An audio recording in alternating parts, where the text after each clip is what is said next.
Hi everyone, it's Fran, otherwise known as Seenie Sketches, and this is my boyfriend Alex. Hello. You may have seen him the other day actually on his first YouTube appearance on Lee Judge's TV.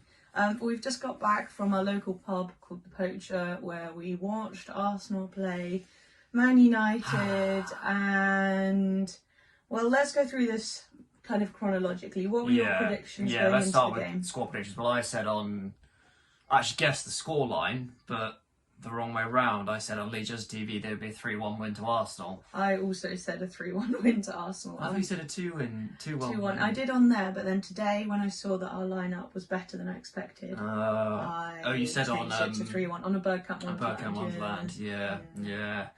How wrong we were. How wrong we were. So why were you thinking that we would go into it the champions? Well, I just thought, on the back of, we won 5 games. Man United have been a bit sketchy, particularly in the midfield. I thought maybe I underestimated how susceptible we'd be to the counter-attack. I think that's probably the probably sort of general conclusion you can take away from that game. I don't know what about you? Why did you think we were going to win? Well, because Manchester United over the past few games have solidified a bit defensively, but their attack has been very they'll get 1 or 2 chances and might take them, whereas our attack has been much more consistent chances, 15 shots a game, that type of thing. So although they're better defensively, I thought we would grind them down. They may hit us once or twice on the break, but not to the extent that they actually did. So what did you think of lineups when they did come out? I was surprised, of course. I think as most Arsenal fans were, because we saw Zinchenko, Odegaard, and Ramsdale in the team. All 3 players that I think we were all expecting to be injured, either on the bench or not involved in the team. So I think I was kind of expecting maybe Ramsdale to start, Odegaard to be on the bench, and Zinchenko not to be involved at all. But we saw all 3 of them in the starting lineup. Which in hindsight, do you think maybe them being injured could have had an impact on their game, or? With Odegaard and Ramsdale, no. I think Ramsdale had. I don't think there's anything Ramsdale could have done about the goals. I think Odegaard, for the most part, had quite a good game. Zinchenko, maybe. I think maybe it was a little bit. Normal, I think he was. Hesitant. I think he was possibly at fault for the first goal as well. But we'll kind of get into that when we go through the game. So let's get into the game then. Yes. I think the Man United started really well. Yeah, it caught us a bit by surprise, I think. I don't know, you think? Because I think I was kind of expecting that, and I think if Arteta was being smart, he should have expected that as well. Old Trafford, same as Anfield, is one of those places that the atmosphere is crazy. You come in, it's a really tough game to start. I think you kind of have to ride out that first 10, 15 minutes.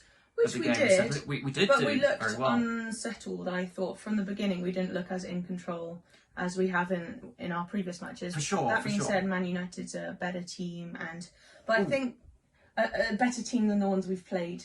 Where we have come out looking. But that's what I'm kind of saying, isn't it? That kind of game you have to grow into. I think the target for your first 15 to 20 minutes of the game is just don't concede. I think normally our target is score for sure, but you're not playing at Old Trafford every week, and Old Trafford is one of those stadiums that's really tough. And to be fair to us, we could have been 1-0 up in those 20 minutes. The Martinelli disallowed goal. So I'd be interested to hear your thoughts on it. So so we'll run through the game. Eriksen gets dispossessed by Odegaard in the middle of the pitch, which.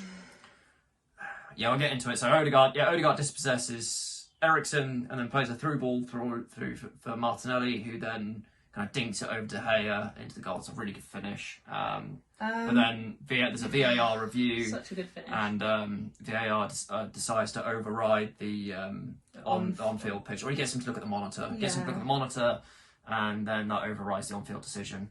The thing about VAR, though, it's meant to be overriding a clear and obvious error. Yeah. Whereas, sometimes those challenges, it was dodgy. Yeah, he didn't get the ball, but it was a soft foul. It was for sure. It was a soft foul. I mean, we both said that we both play in a 6-a-side the six-a-side team on the Thursdays, and we both know that would have never been given in the six-a-side team. Like, Ericsson goes down. You know, it probably is a foul. You're right. It is a foul, I think. Odegaard doesn't get anything on the ball. He kind of comes. He is coming from kind of behind Ericsson to win the ball, but then at the same time, Ericsson goes down very softly. Definitely throws himself to the ground. And then we go on to play from there. And it's deeply frustrating that VAR feels the need to go and pick up on things like that. How far back does it go? Like, because this was a good 20 seconds before the goal, and if you track back to 5 minutes ago, this player may have had a foul on this one, which so I think it's just disrupting the game a bit at this point. I've got no problem with the refs per se. I don't want to blame the refs. I don't want to be that Arsenal fan.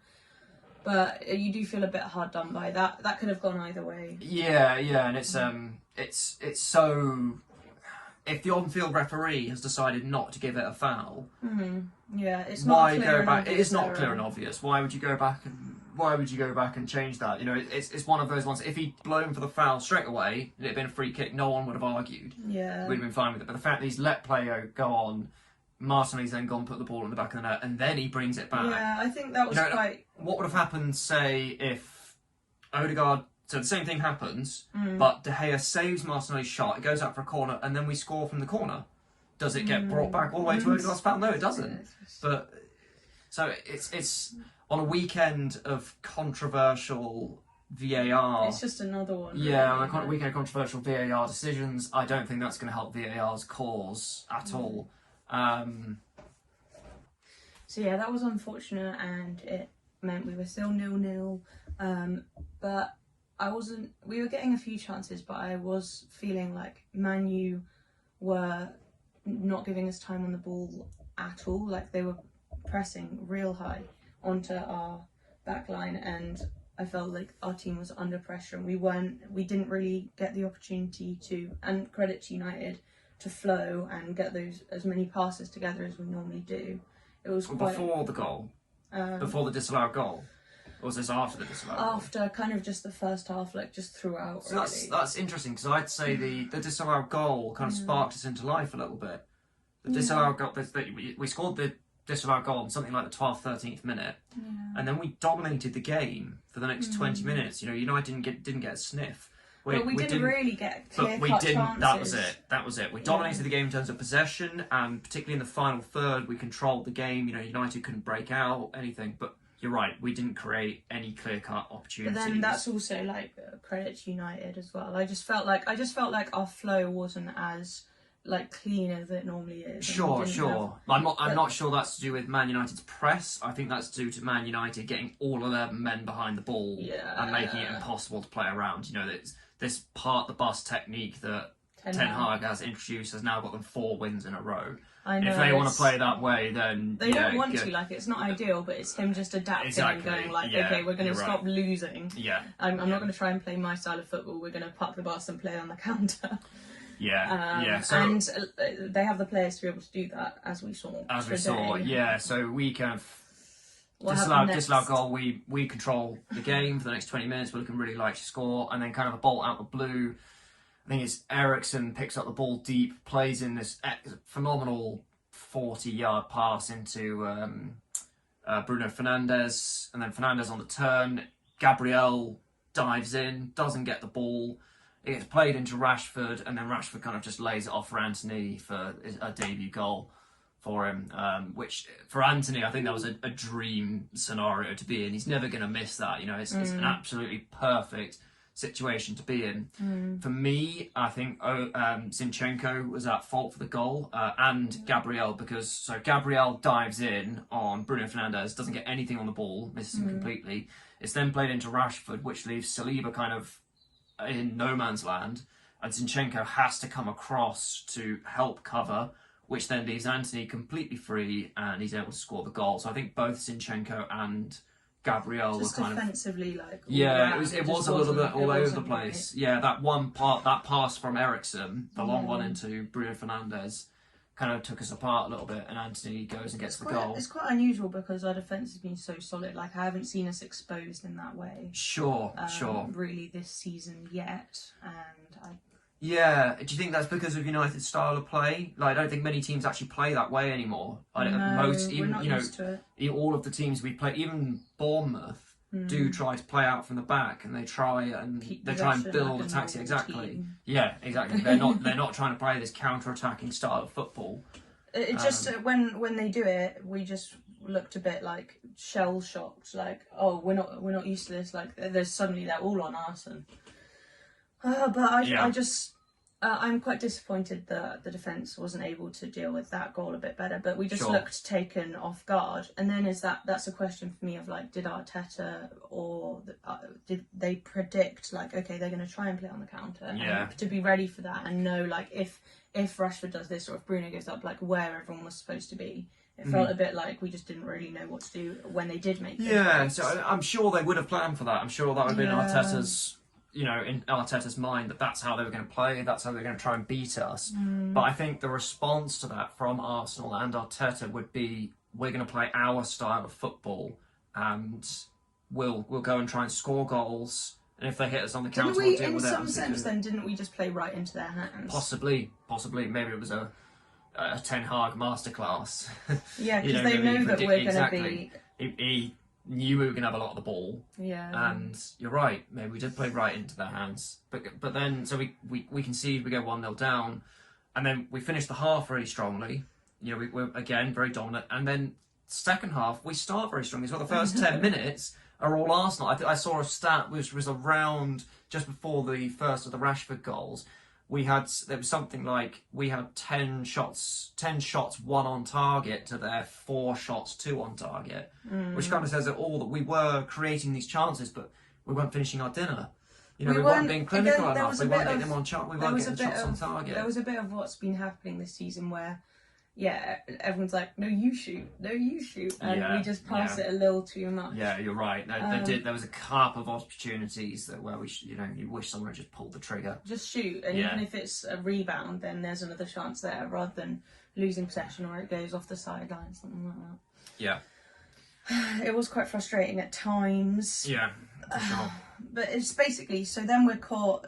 This kept happening where we're in and around their final half, in and around their goal, and then we give the ball away, and then suddenly we're just open at the back. I mean, why were the defence so high up then in that case? Shouldn't we have stuck around the halfway line, at least 1 or 2 of our defenders?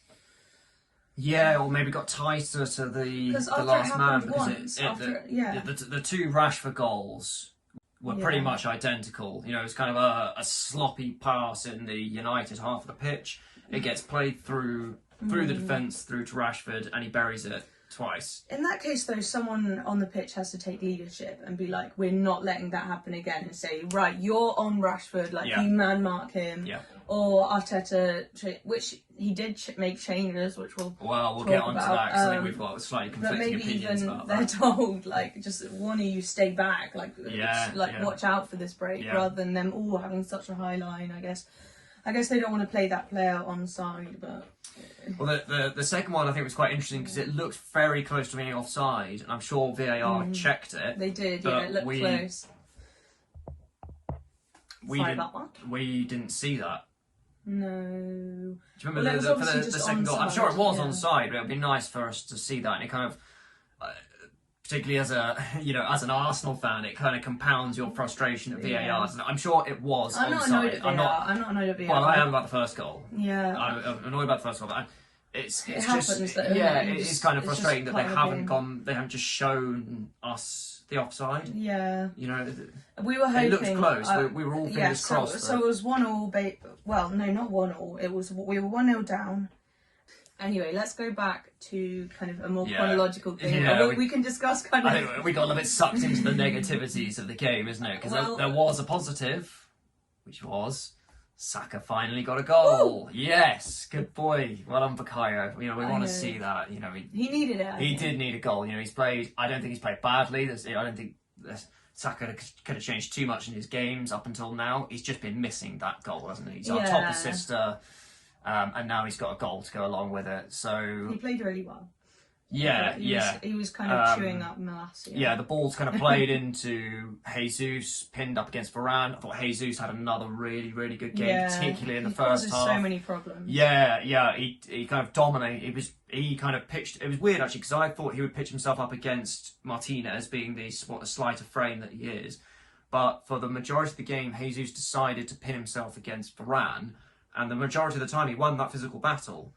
He's like his work rate is insane. Like he's like a little terrier.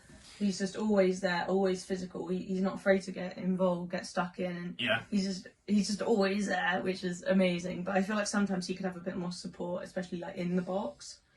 Yeah, potentially. Yeah. Another player coming in to help him would probably benefit. Maybe you see that a bit more from. Right, sorry, we're back. We had a little phone storage disaster, but we'll go into Saka's goal before we get. We were just going off on a negative rant. But... Yeah. So ball gets played into Gabriel Jesus, who's pinned himself against Varane, and the ball kind of falls to Saka, which I think picks up on the point you just made in that last video that we want to see another man get into the box with Jesus, which is exactly what Saka does. Yeah, he follows in with Jesus and scores. Goes through Martinez's legs and goes into the goal, which is great. Mass for Saka. It's great to see him get on the score sheet again. I don't think his intensity and the way he plays has dropped at all. He just needed that goal, didn't he? He did. So. And so now it's 1-1. How are you feeling at this point? Confident, because we're up to this point. I think the goal went in the sort of 55th, around that kind of 55th, 60 minute mark. We've dominated the game up to that point, bar the Anthony goal. We've been and the first 10 minutes. Which at this point you're thinking like, oh, that was just a moment. Blip, and they flashed up the stat on which was kind of I probably jinxed us a little bit. They flashed up that stat that they love showing at Old Trafford, that no team has ever beaten United after going in at half time, in a losing position. I think in the last 305 games they've had, it was something like 25 draws and 280 odd wins, which was a really a fantastic stat I'd love to have at the Emirates. But I think I tapped you on the leg at that point and went, God, we could be the ones that break it. And so what happens next then, Varane? Well then just basically like twice. The same Rashford thing happens. Scores. The same thing happens where we're just all too high up the pitch, which normally is great, but having kind of been caught out on the Anthony goal, I was disappointed to see that 2 times we were kind of torn apart by Rashford's pace on the counter. So what would you like to see us change? Because I like that we went in with our original game plan. We wanted to play the Arsenal way. We wanted to dominate the top third of the box, play with this high line, pressure on the ball, high intensity, all of that. Lovely. What would you have liked to see change after? So you're saying after we scored the goal and went 1-1, you would want to see change. What would you have liked to see? I think maybe it was just a bit naive to continue having such a high back line. I think you say, right, we're still going to play attacking football, but I want 1 or 2 staying a bit further back just to avoid that break and then them having so much freedom. Yeah. What do you think? So I totally agree. I think that's a really good point. We probably, because I think we had been so dominant, we maybe thought, right, we can go and win this now. Whereas perhaps in reflection, we probably should have been happy with 1-1. And maybe dropped a little bit deeper and maybe tried to beat them at their own game a little bit, maybe try and counter-attack. Yeah, I don't think they'd have had the answers if we were sitting back Probably not. They're not breaking down teams at the moment. They're hitting them on the counter, which is where they're getting the goals. And that's just kind of the in-game management. Sure. And like leadership on the pitch. On the topic. We are a young team, but a more experienced team might perhaps, and we probably will next time, see that, okay, we've got a chance, we're equal now.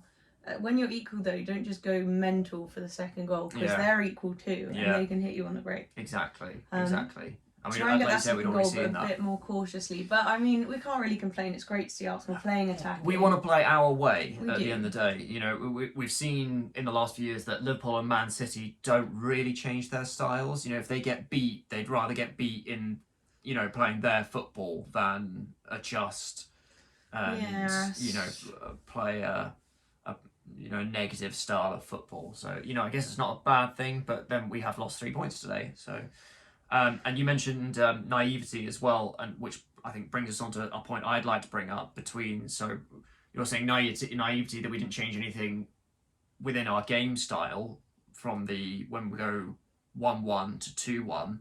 We then did change something in personnel, which I thought was a little bit naive between the second and third Rashford goals, which was Arteta brought on 3 subs at once. But then, look, if he hadn't though, we would have all been calling like, where was the reaction from Arteta? 3 subs, but at 1-1. Well, sorry. So this is at 2. This is 2-1 at that point. We need to attack. 3 subs. So we took off, and I think that the nature of the subs as well. So we took off Zinchenko, Odegaard, and who was the other one?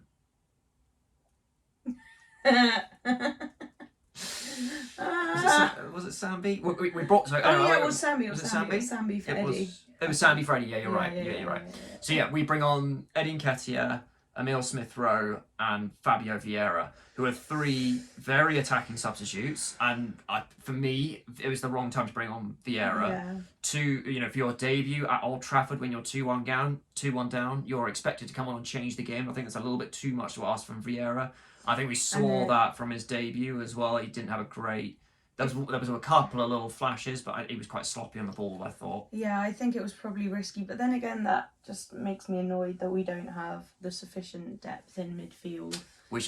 Let's come on to that at the end of the game, because we've got slightly contrasting opinions about this. I agree. What we could change. So maybe 3 subs. You're right. I agree. The reaction was needed. I was calling for Eddie Nketiah at the time, and he actually, as I said it, he got brought on. What can I say? That's when we called you Alex Arteta. Exactly. So I was calling for Eddie. I think you were calling for ESR, and both our prayers were answered at the same time with Fabio Vieira. And I think it was just a little bit much, and you could see that in our game. Our game was definitely disrupted. For me, it is a positive though, because last season it was always like, why is Arteta not making a change? Where is that in-game management? Why are we not adjusting? So although it may not have worked out today, it could have worked out. It could have worked out. But although I think it was probably the wrong time for Vieira, but I like that kind of initiative from Arteta of like that. We've got to change something. Let's do it. Yeah. So I was a fan. To be fair, I don't care too much about the subs. Yeah. It was maybe more of a like whole team formation-y type change that I would have liked. Yeah. So bringing the defence a bit further back, maybe having Xhaka sit back to support Vieira. But I think that was kind of the issue as well with those substitutions, is the tactical effect it had on the team, because it meant Xhaka had to drop in at left back because we'd taken off Zinchenko, which left Vieira pretty much on his own in his first game with Smith-Rowe, who we know is not really even a number 8. He likes to play a number 10 or on the left wing. And then Smith-Rowe kind of went in for and then Nketiah kind of dropped in as kind of a second striker. So it meant we only had one real midfielder who's not a defensive midfielder, and I think that showed for our third goal. It was so open. We lose the ball high up, and I know you're saying it's kind of a carbon copy of the second one, but I think it was worse in the fact that we were more open. And we knew this had happened before. Exactly. Which was so frustrating. It was so naive. I think all the decisions that led up to that were naive, both from Arsenal as the team, from the players, and from Arteta. I don't think either of them adjusted well enough to that counter-attacking style that we're coming up against. Well, this brings me on to quite a lot of frustration, actually, because I don't blame like our young, inexperienced team, but we really have desperately been crying out for, especially since Partey and Elneny got injured, a solid, experienced CDM that can like hold down the ship, just like Partey does. And if we'd have won today, then it's a very Arsenal thing, isn't it? If we'd have won today, then we would have gone like, oh, we didn't need to bring one in. But we have lost, and it did seem that we were kind of a bit out of options in midfield. We had to bring on Vieira for his first ever game, and it was crazy. We were 2-1 down. Yep. If we'd have had someone solid, I mean, hopefully, Elneny's just not going to be back, so it's just going to be Partey, and then he's going to come back and be injured again after another week. So this is kind of just what we've got till January. Sure. Which is, I mean, Lokonga's like good, but what if he gets injured? Yeah. Vieira, hopefully. I think we have a bit of a conflicting opinion on this, don't we? and we've had a conflicting opinion on this since January last year. Yes. When you called out for a striker, and I was. Generally, I'm just a bit more negative than Alex, but I'm never negative. I'm never negative on the players. I'm just negative in transfers. Yeah, I'm not sure negative's the right word as well. You're just calling for more, whereas I quite like this approach where that Arsenal and Arteta are taking, where they wait for the right player. You know, if we'd gone in, you know, so you're saying we should have. So you're kind of saying that we should have gone that extra mile for Douglas Luiz on transfer deadline. No, okay. I don't think that. I think that we should have predicted that Partey was going to get injured. Then we're just left with El Neni and Lokonga, basically, which isn't a lot. Anyway, we should have foreseen the Partey injury, like that happened like all of last season and earlier on in the window. God, Basuma would have been great. Basuma would have been great. Strengthened up in that midfield. Because were we just thinking like, oh, it'll be okay, Partey won't get injured this season? I think we did, to be fair to Arsenal, I think we did look at Basuma, but he's had disciplinary problems at Brighton, and that's very much the player. Not Basuma, but... With the play, I know what you mean. No, I know what you mean. But I am very much of the opinion that I would rather wait for the right player to come, particularly at the right price as well. You know, it'd been great to get Douglas Luiz on transfer deadline day. We put in a bit of 25 million for him, which I think is very fair. Yeah, Aston Villa were mad. Yeah.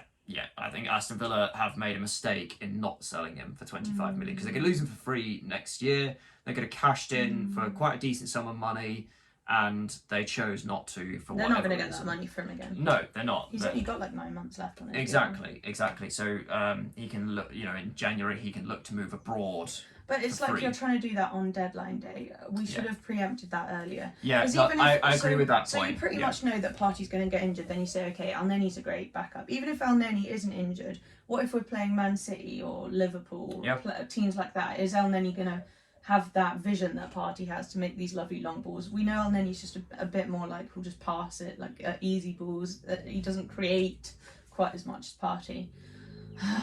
And for me, it's just very, very frustrating. I was frustrated in January as well for not getting the Partey back up, and it feels like I think we were more about a strike. It was more about striker in January, true. But now I'm just disappointed about the Partey backup, because this time at least, like, it was clear that El Neni and Partey were injured. But I could talk about that for ages. It's not really strictly relevant. Yeah, we're in the situation we're in now, aren't we? Yes, but we do it to ourselves. Yeah, I know. We make problems for ourselves, and arguably you could say buying last minute panic buys is also making a problem for yourself further down the line. Yeah. But I'm just saying, don't make them last minute panic buys. Preempt this and buy the backups that we need earlier on. But, I think there's a little bit of luck in there, like bad luck in there as well, like losing. I think it's quite hard to predict losing El Neni and Partey in the same instance. It's easy to predict losing Partey. Sure, but then you always look that we've got.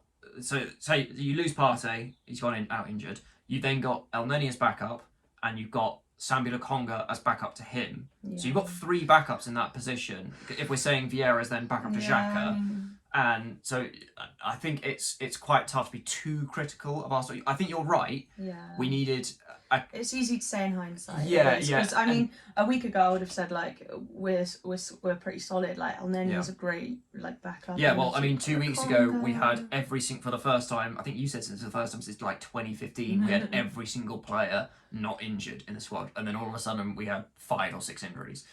And we're not the only club suffering with that as well. Liverpool are really struggling at the moment with their midfield, and they've got a lot more depth in midfield than we do. And they're also trying to cover 3 positions in midfield, whereas we're only covering 2. It's a problem you kind of just have to get across, and I'm not sure buying a player is always the right decision. No, I think today that what would you say like the main thing that let us down? I wouldn't say it was the transfer window. I think it was just playing too high a line against such a counter. I think there was a little bit of and then a lack of adapting in the game. Formation wise, we made the subs. Yeah, well, I still think making 3 subs at once was wrong. But I think that kind of goes into the overall conclusion of naivety. It was both naivety on the pitch in terms of formation and the players adjusting to probably comes from Arteta as well, because we came out at half-time playing exactly the same way, knowing what Man United were going to do. So maybe a little bit of naivety there, and then a bit of naivety with the substitutions as well, because I think it disrupted us too much to get back into the game. I do think also we've kind of been like we've been the team that like all the other teams are going to be like, oh right, so Man U are actually doing this. Like Man U's thing now, it's confirmed that they're gonna. Arsenal that's a really good point. We've now set the blueprint for beating Man United. Like you can see how Man United are going to play against every team they come up against. Yep, because it was kind of like over the last couple of games, like it seems like, oh, might they be doing a bit of that? But now this game, it's like, okay, that's what they're doing. Which I think leads us. Everyone's going to be like, thank you, Arsenal. We and are not going to do this now. And that leads us quite nicely into the kind of positives that we have to take out from this game. Let's end on some positives. So I think the positive we have to take out of it is that we played well. We went to Old Trafford, and for I'd say probably 60, 70 minutes of the game, we dominated, and we could have looked like scoring 3 or 4 at certain points in the game. You know, particularly in the end of the second half, and the end of the first half and the beginning of the second half. We could have scored. The scoreline did not reflect the game, which I don't think has happened at Old Trafford for a very, very long time. I think Eric Ten Hag did well though. Like it's so often teams like. We're on positives now, Fran. Come on, we're talking about positive for Arsenal Football Club. Positively for Manchester United. But what I'm saying is, we will get further if we play like that every single game. We will get further this season than Man United will playing this negative counter-attacking style of football. You say that, but Chelsea won the league doing it with Jose. And then with Conte as well. And Real Madrid do it as well, don't they? Or one of those teams in the Champions League. They just Atletico Madrid. They got to the semis or whatever it was. But I think it works well. It'll work well against particularly Arsenal, and we saw it worked against Liverpool, and I think it will work against those top teams. Yes, but then the difference is the teams you just mentioned, the Chelsea under Mourinho, the Chelsea under Conte, the Atletico Madrid. They've got the quality in the squad to then go and break down the small teams as well. They can adjust both. Whereas what we've seen from United from the last 4 games is they only have this style of football at the moment. At the moment, they can only play this counter-attacking style. And it's now been the blueprint for these 4 teams. So the next teams they're going to play will now have seen that. And there is now a blueprint to beat Man United. Whereas I still... Don't push too high. Whereas I think that kind of counter-attacking style is far harder to adopt, and far fewer teams in the league play that style. So if you're saying that's now the blueprint to beating Arsenal, which I don't think it is. No, I mean, we were more the blueprint of what not to do against United. Yeah, okay. You're welcome, everyone. Yeah. So I think the positive... It is now confirmed that is what they will do. The positive to take out of it is that, our style of football is still, I think, strong enough to take us to Champions League by the end of the season. Yes, and we're playing our game. Yeah, and I don't think we need to change anything. We had some awesome, amazing individual performances again. Martinelli's goal. Yeah, I think Martinelli was unlucky. Jesus, as always, brilliant. I think both Saka and Martinelli gave their wing backs trouble. I think Dalot and I think Malacia in particular really struggled against Saka, who was getting done left, right, and centre. Yeah, but then luckily, they just packed out their box, and it's like once Saka and Martinelli had done something, then there's 8 red t-shirts in the box. And I want to give a little shout out to Sambi as well. You're not perhaps critical of him, but I know you're always going to miss Partey because he's such a big player in the team. But I thought I don't miss Partey. I don't think we would have. Yeah, I don't think we would have had anything more from Partey than we had with Sambi this day. I think he had a really good game. He perhaps wasn't as. I don't think he was as dominant as Partey is. But he still he controlled the midfield. He still controlled the ball. He was very good on possession. Played out from the back. But when Partey's there, you don't feel like we get that caught out, and because Partey's just got a bit more experience. Sure, you're comparing a 30-year-old, Ghanaian international who's been to Champions League finals to a guy who's played in the Belgium league until now. So it's chalk and cheese, really, and I think Sambi will grow into his role. But I think today was a big game for him, a big game to come up. I think he did well. I he didn't he didn't screw up. I'm just not feeling that. I'm finding it hard to take a positive from today. But I mean, what Mikel's going to be saying in the dressing room is, like, as someone put on Twitter's, we've got a dent in our armour now, but we're still in top place. We just can't afford any more performances like that. That's the positive we have to say. We still performed well. Exactly. Well, that's a positive. Another positive take. We're still top of the league. Yeah. We're still top of the league. After City dropped points yesterday. Well, that's the other thing as well. City have dropped points now against Aston Villa and Newcastle. One of those teams we've already beaten. Oh, I know it's away and home. Liverpool keep dropping points as well. Now people know how Man U will be playing. Yeah, exactly. So Man U have already dropped big points. They got beaten up by Brentford 4-0, which people are quite keen to forget. It's an exciting league, though. It is going to be an exciting league. And I don't think many teams will know what to do against our midfielders and forwards. Yeah, I think that that's something else you can take from this game, that the blueprint's now set to beat Man United, but I don't think the blueprint's set to beat Arsenal yet. No. I think teams are still trying to figure that out. And I think the big thing for us next... Actually, I think lots of teams are going to try and just park the bus with us and hit us on the break. But I don't think most teams have... Because Man United, at the end of the day, do have that quality up front to be able to do that. I don't think many other teams do. Bottom half teams, that's kind of how they play sometimes in the Prem. Yeah, but do they have the quality to hit those passes? I'm looking forward to seeing us play other teams that play like us. Yeah. I want to see us play City. I'm excited about that. Yeah, well, I think now the big thing, and I think this is what Arteta will be transmitting to the players, is the reaction. Yes. So we're good at that. We know we're good at that. Last season, I think this was the reason we missed out on Champions League football, is because we went in these little ruts. We would lose 3 or 4 games on the bounce and then go on a 7-game winning streak. But those 3 games cost us the points to get Champions League football. So now we've got our next game's kind of ideal. We've got Everton at the Emirates. Everton are struggling, and at the Emirates we are historically pretty good against struggling teams. So I think we want to see a reaction. We want to see a good win. Get the Arsenal fan base out of a minor meltdown. Yeah. Like me. We want to get the fans. Yeah, we want to get the fans of the world back on side and see maybe a sort of 3-0 win, a clean sheet and a few goals would be perfect. Although before that, we have our first Europa League game against Zurich. I think that will be a good chance, though, to get these players like Vieira, Marquinhos. Yes, yeah. So that it's not quite such a step up for them to come in games like this. Exactly. Yeah. Vieira's a big one you've highlighted. I think today was definitely the wrong time to introduce him. He looks so small compared to everyone else. He really needs to bulk up. The Premier League's a toughie, and he's only just come across. So let's see him in the Europa League. Let's see him start against Zurich. Maybe Matt Turner in goal. I'm sure Matt Turner will come in goal, particularly after Ramsdale. God, awful. Particularly after Ramsdale's had this thigh strain problem that almost kept him out of this game. I think we'll definitely see Matt Turner.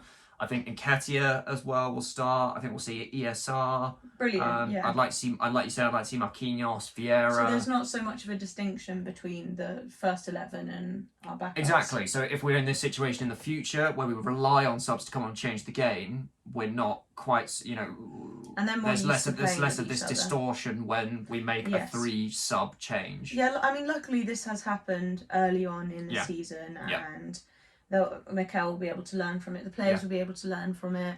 It's valuable experience, and you learn more from loss. So and as games go, I think when you look back, it just hurts that it's Man U. Yeah, I know. But when you get to the end of the season and you look back on the games that you think you should have won and the games you think you've dropped points against. If you look at Man United at Old Trafford, it's quite rare that we look back on that game and go, "Oh, that's definitely one we should have won." No, it was. It's just a bad day. Yeah, exactly. It's only the first time we've dropped points this season. So let's, we're still doing well. We've been spoiled. We have been spoiled. We've seen our team win 5 games on the trot. If you look at pre-season, that's another 5 games in there. And if you look at the end of last season, we won. I can't remember how many games we won right at the end, but it was quite a few. So, it's been a while since we've seen Arsenal lose. Yeah. So, anyway, let's wrap it up. Yeah. So, conclusion is very disappointing day, but there are positives to take out of it, and we look on to the next game. Bloody Man U, man. I hate Man U. God damn it, Goldbridge is going to be so smug. They were all saying, like, we're not worried about Arsenal. Yeah, Goldbridge is going to be so smug. But credit to Ten Hag for the counter-attacking style. But now teams know that that's what you're going to do, and they're not going to push up so high like we did. Like lambs to the slaughter. But anyway, thank you for joining, Alex. You did very well today. Thank you. Let Thank me you for just having talk me on, quickly Fran. about the shirt. So as you guys might know, this is a shirt I've designed. I'm actually giving one away. It's on my Twitter, and I'm going to choose the winner tomorrow. It's a pencil drawing of Gabriel Jesus in the middle here that I did and then scanned. Here's the original, actually. I'll show it to you. So there you go, that was the original one, and we took an HD photo of it, had it printed onto the shirt with this design that I made around it. You get the t-shirt in lots of different sizes, different colours. It comes in a hoodie and a sweatshirt, and it'd be awesome if you could check it out. So the links to buy the shirts, some of them are only £16-17, or you can get little stickers of the design. It would really help support my artwork. You can see some more of my paintings behind. Hopefully we're going to try and get it in the Armoury as well, because a few of the people who worked there really liked it, so we have to just email the higher ups and get them on board. But yeah, thank you so much everyone who's entered the giveaway. As I said, it's on my Twitter. I'll put links to everything in the description. Thank you for supporting my drawings and my artwork. The Arsenal fan base is just lovely. You guys are the best. I'm glad you like my drawings. I'll be drawing Mikel Arteta soon. And yeah, I just love doing it. So thank you for listening to that very negative review. I mean, it's fun to pick apart the game, but like, let's, you know, like we're still top of the league.